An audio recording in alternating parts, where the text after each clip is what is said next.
Assalamualaikum warahmatullahi wabarakatuh. Pembahasan kita kali ini tentang uji Mann-Whitney.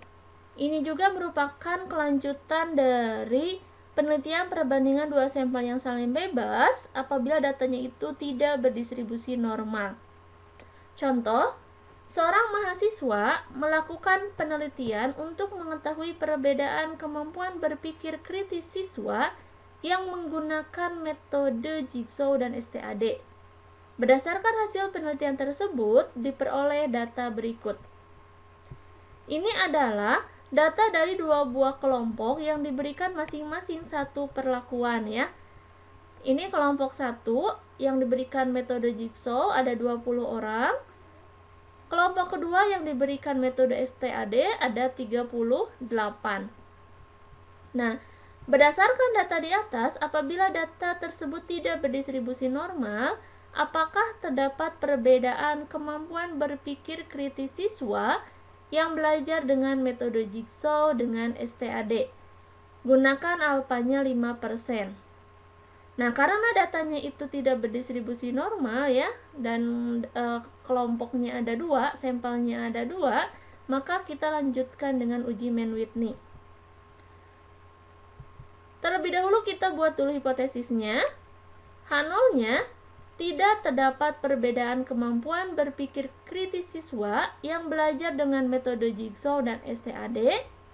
HA-nya terdapat perbedaan kemampuan berpikir kritis siswa yang belajar dengan metode Jigsaw dan STAD.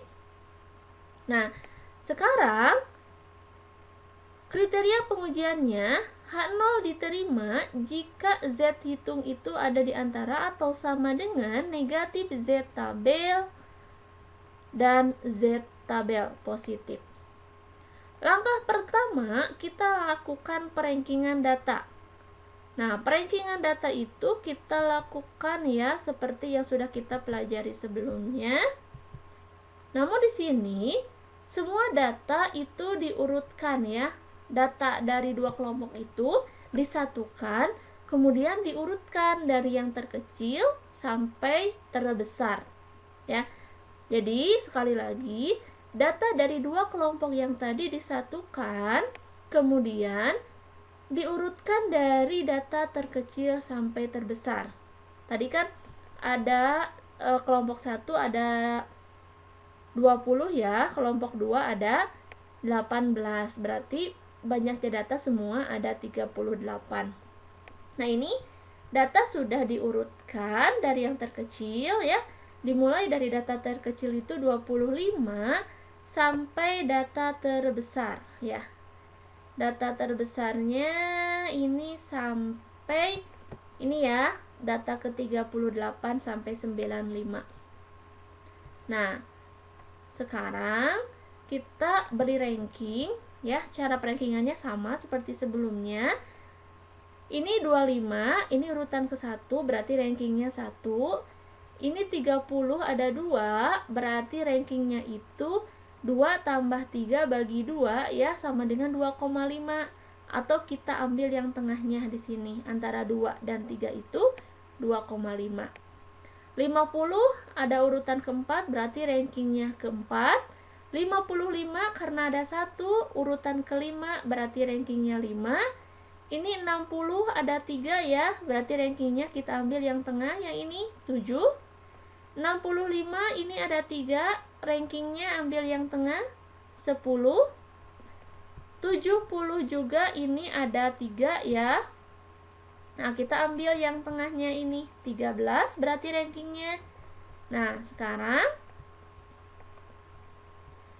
ini 75 itu ada, ini ada 9 ya, 75, berarti tengah-tengahnya itu data kelima ya. 1, 2, 3, 4, 5 berarti rankingnya 19.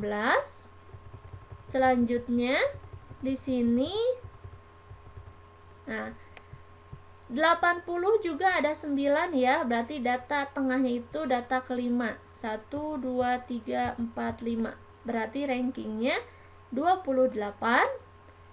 Ini sekarang 85 ada 3, ini tengah-tengahnya 34, berarti ranking 34. 90 ini ada 2, tengah-tengahnya ini ya, 36,5. 95 ada 1, berarti ranking ke-38.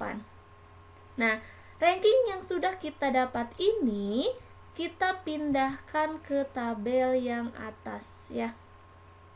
Nah, kita pindahkan ke tabel ini. Masukkan sesuai rankingnya. 70 tadi ranking 13, masukkan. 50 ranking keempat, masukkan sesuai dengan yang kita peroleh tadi. Kalau semuanya sudah dimasukkan, dan ini tuh sudah dikelompokkan ya, ini kelompok ke-1. Nah, ini kelompok ke-1 yang memperoleh metode jigsaw, ini yang metode STAD ya. Masukkan ranking ke setiap kelompok. Setelah itu, jumlahkan rankingnya dari masing-masing kelompok. Jumlahkan, ini jumlah ranking kelompok ke-1, 346, jumlah ranking kelompok kedua 395. Kalau sudah seperti itu, nah kita lanjutkan ke langkah berikutnya, yaitu menentukan nilai U.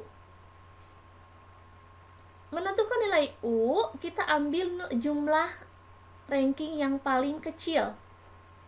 Kalau yang paling kecilnya itu adalah R1 ya, maka rumusnya U sama dengan N1 kali N2 tambah N1 kali N1 tambah 1 per 2 dikurangi ya, ini dikurangi R1.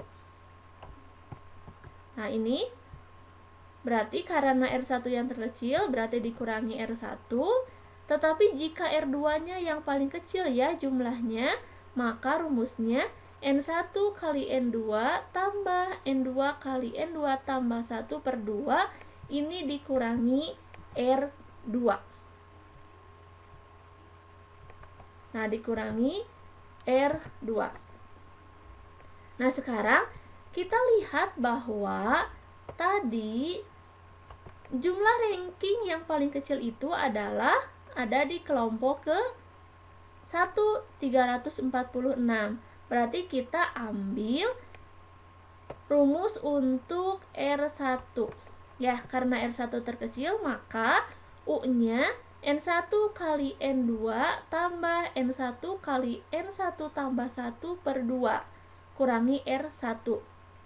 N1 nya tadi banyak data 1 ada 20, banyak data kedua ada 18, tambah ini ya N1 20 kali N1 20 tambah 1 per 2 dikurangi jumlah ranking kelompok ke-1 346.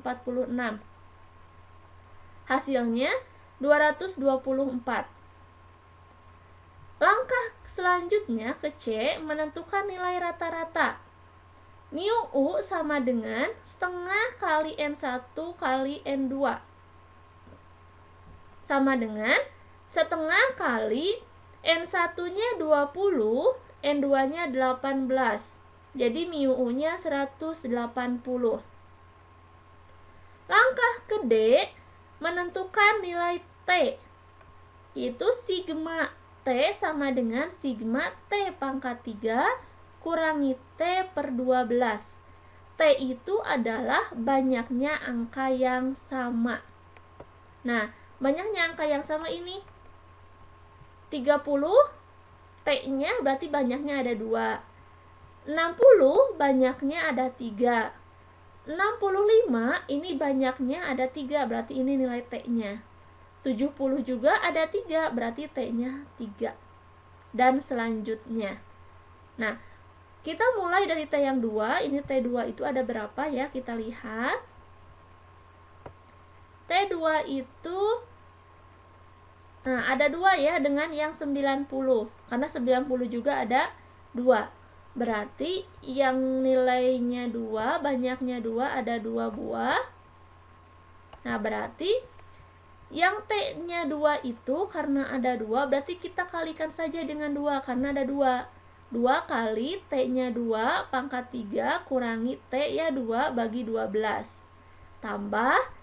Nah, kita lihat lagi angka yang sama tuh ada berapa lagi? Ini ada 3 ya. Yang banyaknya 3 itu ada berapa? 1, 2, 3, 4. Jadi yang T-nya 3 ada 4. Maka kita kalikan dengan 4. 4 kali 3 pangkat 3 kurangi 3 per 12. Tambah. Nah sekarang udah ya, 2, 3, sekarang yang 9. Yang 9 itu ada berapa? 1, 2 ya. Ada 2 yang banyaknya 9. Berarti T-nya 9. Nah, T-nya 9 karena ada banyaknya 2, berarti 2 kali 9 pangkat 3 kurangi 9 per 12. Nah, masing-masing dihitung ya, ini masing-masing dihitung, lalu dijumlahkan, hasilnya 129 untuk sigma T-nya. Nah, untuk E-nya ya, langkah kelima, menentukan deviasi standar gabungan.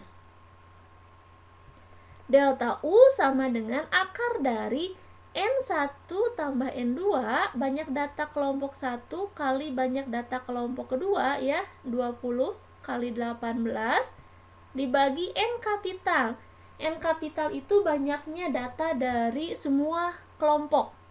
Jadi N kapitalnya 20 tambah 18, 38 kali N kapital 38 kurangi 1 kali N kapital pangkat 3, 38 pangkat 3 kurangi N kapital 38 per 12 dikurangi sigma T. Sigma T-nya ini 129. Jadi sama dengan 33,716. Nah, selanjutnya langkah ke-6 menentukan transformasi Z. Sama dengan U dikurangi mu U per delta U. Sama dengan U-nya tadi ya yang sudah kita hitung. Ini nilai U-nya 224. Nah, mu U-nya ya 180 dan delta U-nya 33,716 ya, ini sama dengan nilai Z-nya 1,305. Langkah selanjutnya menentukan Z tabel. Z tabel sama dengan Z setengah kurangi alfa per 2. Ini alfanya dibagi 2 karena ini ujinya dua pihak ya. Alfanya 0,05 dibagi 2 0,025. Setengah kurangi 0,025 sama dengan 0,475. Nah, kita lihat di tabel Z di sini yang di tengah-tengah itu cari 0,4750 ya. Yang ini 0,4750, kita lihat ke pinggirnya itu 1,9, ke atasnya itu 6.